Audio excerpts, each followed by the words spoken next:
Charge में लगाकर game खेल रही थी 9 साल की बच्ची, अचानक मोबाइल फटा, घायल। बच्चे मोबाइल के आदी बनते जा रहे हैं। प्रायः घरों में बच्चे की इस आदत से अभिभावक परेशान हैं। यह आदत बेहद खतरनाक भी है। शनिवार को कोलियासोल में हुई घटना इसका प्रमाण है। वहां 9 साल की बच्ची मोबाइल फोन के फटने से घायल हो गई। बच्ची फोन को चार्ज में लगाकर गेम खेल रही थी। घटना में बच्ची के दोनों हाथ, पेट और छाती में जख्म हो गए हैं। मोबाइल फटने पर जोरदार धमाका हुआ तो घर वाले दौड़े। आनन फानन में बच्ची को स्थानीय स्वास्थ्य केंद्र ले जाया गया। परिजनों ने बताया कि घटना के वक्त मोबाइल फोन बच्ची के बाएं हाथ में थी। बच्ची ने भी घटना के बाद बायां हाथ सुन्न होने की शिकायत की। डॉक्टरों ने संभावना जताई कि ब्लास्टिंग के कारण हाथ में जोरदार झटका लगने से यह स्थिति हुई होगी। वास्तु स्थिति का पता लगाने के लिए हाथ का एक्सरे कराने की सलाह चिकित्सकों ने दी। संजीव जहांगीर के डिजिटल डिवाइस से कमीशन खोरी के सबूत मिले। 4 साल के टेंडर खंगाल रही ईडी। मंत्री आलमगीर आलम इंजीनियर से पूछताछ जारी। झारखंड में टेंडर कमीशन घोटाला मामले में ग्रामीण विकास मंत्री आलमगीर आलम से प्रवर्तन निदेशालय की पूछताछ जारी है। पूछताछ के क्रम में मंत्री आलमगीर आलम ने जो जानकारी ईडी को दी है और संजीव लाल जहांगीर के डिजिटल डिवाइस से जानकारी सामने आई है वो मैच कर रही है। ये जानकारियां बता रही है कि ग्रामीण विकास विभाग में कमीशन खोरी होती थी। इसमें मंत्री आलमगीर आलम की भी हिस्सेदारी होती है। ये कमीशन उनके पीएस संजीव लाल कमीशन फाइनल करते थे और जहांगीर के फ्लैट में कमीशन के पैसे रखे जाते थे। इस मामले में उनके संजीव लाल और उसके सहायक जहांगीर से सवाल जवाब का सिलसिला जारी है। दरअसल शनिवार को संजीव लाल और जहांगीर रिमांड खत्म हो गई है, जिसके बाद दोनों को कोर्ट में पेश किया गया है। ईडी ने कोर्ट से कहा है कि संजीव और जहांगीर तथ्यों को छिपा रहे हैं, जिसके बाद कोर्ट ने दोनों को पूछताछ के लिए 3 दिन की रिमांड पर भेज दिया है। 24,000 किलो जावा महुआ व 535 लीटर देसी शराब जब्त। बोकारो डीसी विजया जाधव के निर्देश पर सहायक उत्पाद आयुक्त की देखरेख में अवैध शराब के खिलाफ लगातार अभियान चलाया जा रहा है। शनिवार को उत्पाद विभाग ने पेटरवार प्रखंड क्षेत्र में बड़ी कार्रवाई करते हुए 24,000 किलो जावा महुआ के साथ 535 लीटर अवैध देसी शराब जब्त किया। उत्पाद विभाग ने पेटरवार प्रखंड के अंगवाली गाँव स्थित राजा बांध टोला के खांजो नदी किनारे संचालित अवैध शराब निर्माण स्थलों पर शनिवार को छापेमारी अभियान चलाया। छापेमारी के क्रम में नदी किनारे ड्रोम को जमीन में दबाकर बनाए जा रहे अवैध शराब निर्माण स्थल को नष्ट किया गया। जावा महुआ को घटना स्थल पर बर्बाद किया गया। अधिकारियों ने 10 जलती भट्टियों को ध्वस्त किया। स्थल से 24,000 किलो जावा महुआ के साथ 535 लीटर अवैध चुलाई शराब को बरामद किया गया है।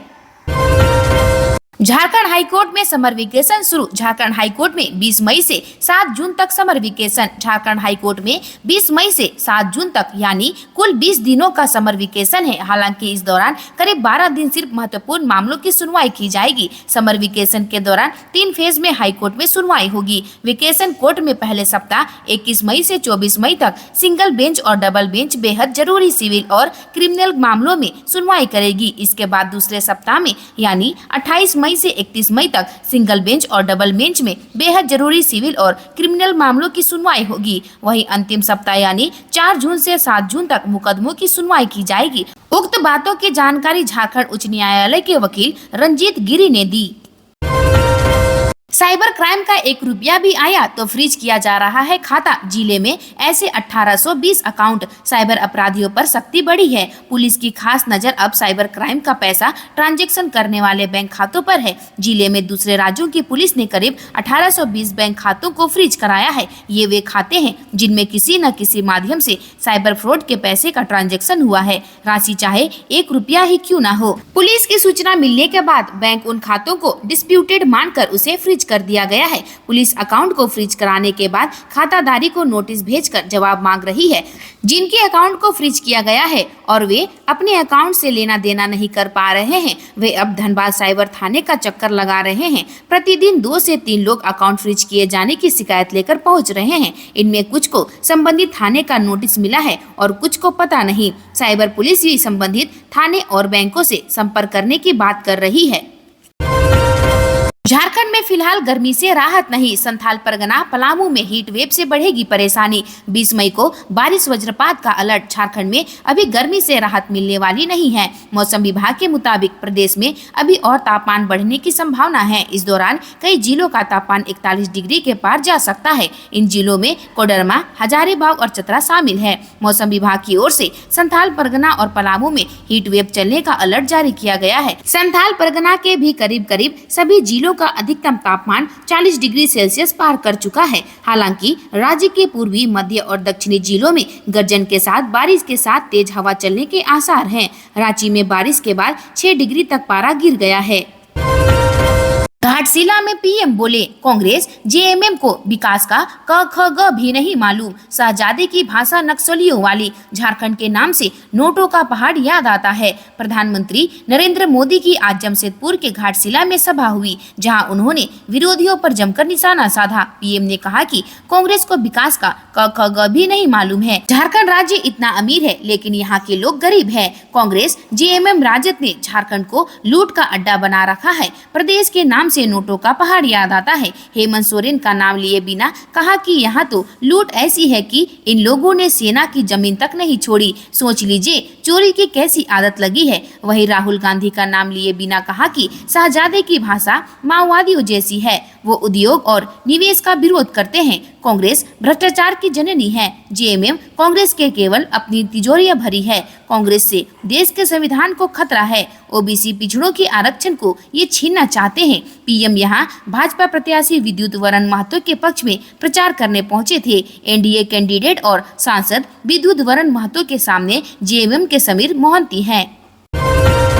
साइबर ठगों ने डॉक्टर साहब को लगाया 13 लाख रुपए का चूना। केस दर्ज। साइबर अपराधी दिन प्रतिदिन लोगों के बैंक खाते से रुपया उड़ाने में कोई कसर नहीं छोड़ रहे हैं। साइबर अपराधियों ने कदमा हाउसिंग कॉलोनी के रहने वाले फिजियोथेरेपी के डॉक्टर अजीत कुमार के बैंक खाता से 12,80,000 रुपए की ठगी कर ली। इस संबंध में डॉक्टर अजीत कुमार ने साइबर थाना बिष्टुपुर में लिखित शिकायत दर्ज कराई है। घटना के संबंध में मिली जानकारी के अनुसार डॉक्टर अजीत ने अमेजन कंपनी से कोई सामान मंगवाया था, लेकिन कुछ परेशानी होने के कारण उन्होंने कस्टमर केयर पर कॉल किया। कॉल करने के पूर्व उन्होंने गूगल पर अमेजन कंपनी के कस्टमर केयर का नंबर लेकर कॉल किया, लेकिन वह नंबर कस्टमर केयर का ना होकर ठग गिरोह का था। उसके बाद ठग गिरोह ने उन्हें अपने झांसे में ले लिया। उसने डॉक्टर अजीत को लिंक भेजकर अपने मोबाइल में एक ऐप डाउनलोड कराया। जब उन्होंने ऐप को डाउनलोड कर लिया तो साइबर ठग ने उनके खाता और पासवर्ड का पूरा विवरण ऐप के माध्यम से प्राप्त कर लिया। उसके बाद साइबर ठगों ने उनके बैंक खाते से 12,80,000 रुपए की निकासी कर ली। जब उसने मोबाइल पर रुपये निकासी के एसएमएस आने लगे तो उन्हें ठग जाने का एहसास हुआ। इसके बाद वह साइबर थाना पहुंचकर इस संबंध में प्राथमिकी दर्ज कराई है। महिला की मौत, ससुराल वालों पर प्रताड़ित करने का आरोप। बोकारो पुरुलिया थाना के तेलकोल पाड़ा निवासी जालू शाह ने चीराचास थाना में शनिवार को एक आवेदन दिया। आवेदन में पुत्री को ससुराल वालों पर मानसिक व शारीरिक रूप से प्रताड़ित करने व आत्महत्या के लिए उकसाने का आरोप लगाया है। बताया है कि ससुराल वालों की प्रताड़ना से तंग आकर मेरी पुत्री ने जान दी है। कहा है कि पुत्री अजमेरी खातून की शादी 8 वर्ष पूर्व भर्रा निवासी दिलखुश शाह के साथ हुई थी। लड़की के पिता ने पूरे परिवार वाले पे आरोप लगाया है। साथ ही पुरुलिया में रहने वाले मुमताज शाह व उनकी पत्नी चुनवा बीबी पर भी पुत्री को छोटी छोटी बातों को लेकर प्रताड़ित करने की बात कही है। कहा है कि मेरी पुत्री को लगातार प्रताड़ित करते और घर से निकालने की धमकी देते थे। ऐसे में पुत्री मानसिक व शारीरिक रूप से परेशान हो रही थी। 16 मई को मेरे एक रिश्तेदार दिलबहार शाह ने फोन पर बताया कि मेरी पुत्री की मौत हो गई है। मेरी पुत्री ने प्रताड़ना से तंग आकर आत्महत्या कर ली। इसके लिए उसके ससुराल वालों जिम्मेदार हैं।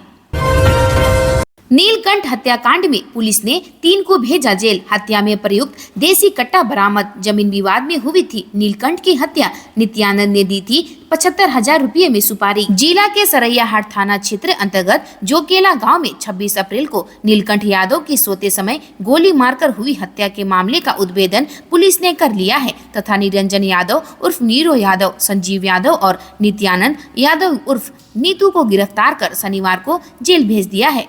जेल भेजे गए तीनों इस कांड के अप्राथमिकी अभियुक्त हैं। पुलिस ने हत्या में प्रयुक्त एक देसी कट्टा को भी बरामद किया है। पुलिस का दावा है कि हत्याकांड में यही 3 लोग शामिल थे और सभी ने अपना गुनाह पुलिस के समक्ष स्वीकार कर लिया है। पुलिस के मुताबिक नीलकंठ और नित्यानंद के बीच जमीन संबंधित विवाद चल रहा था। इसी विवाद में नित्यानंद ने नीलकंठ को रास्ते से हटाने की ठानी और उसका मर्डर करवाने के लिए 75,000 रुपये में सुपारी दे दी। सुपारी लेने के बाद ही साजिश के तहत निरंजन यादव उर्फ नीरो यादव व संजीव यादव ने उसे गोली मार दी थी। बता दें कि 26 अप्रैल नीलकंठ घर के बरामदे में सोया हुआ था। तभी रात करीब 2 बजे अचानक गोली चलने की आवाज सुनकर घर वाले उठकर बाहर निकले। तब तक अपराधी भाग चुके थे। नीलकंठ के माथे में गोली लगी और उसके मौके पर ही मौत हो गई थी। सुबह जानकारी मिलने पर थाना प्रभारी निरंजन कुमार अपने सहयोगी एवं पुलिस बल के साथ घटना स्थल पहुंचे और शव को कब्जे में लिया। मृतक के बड़े बेटे पवन कुमार यादव ने पुलिस को बताया कि